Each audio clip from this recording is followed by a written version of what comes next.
শুটকি নদী জলাশয় নয়, জীবন্ত সত্তা। মুক্ত প্রবাহে ফিরিয়ে দিন প্রাণ ও প্রকৃতি। এই প্রতিপাদ্য নিয়ে হবিগঞ্জের বানিয়াচংয়ে আলোচনা সভা, বৃক্ষরোপণ ও শুটকি নদী পরিদর্শন কর্মসূচি অনুষ্ঠিত হয়েছে।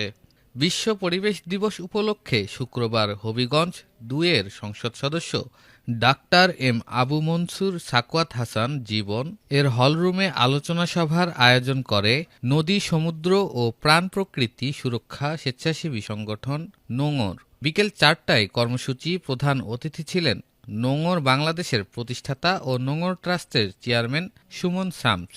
বক্তৃতা করেন হবিগঞ্জ পানি উন্নয়ন বোর্ডের উপবিভাগীয় প্রকৌশলী হাবিবুর রেজা, জেলা মৎস্য কর্মকর্তা বোরহান উদ্দিন, পরিবেশ বিজ্ঞানী মহসিন মোরশেদ ও বানিয়াচং প্রেস ক্লাব সভাপতি মোশাররফ হোসেন। পরে শুটকি নদী পরিদর্শন ও বৃক্ষরোপণ করা হয়। এদিকে বিশাল হাওর, একটু পানি উঠলে কিন্তু হাওরের সঙ্গে একাকার হয়ে যায়।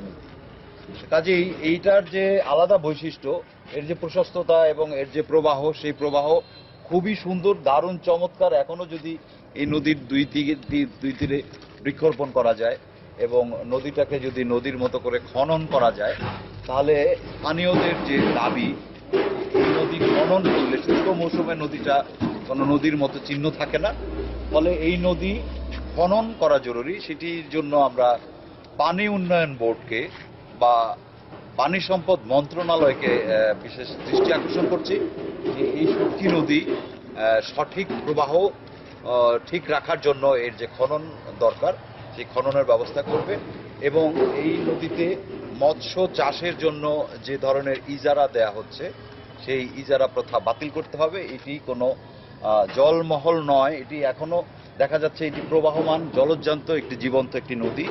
এই নদীকে বলছি আমরা, সরকার বলছে এটা জলমহল। এটি আমরা মানছি না, মেনে নিতে পারছি না। রানা ভাই, আপনি এই নদীর পানির যে কোয়ালিটি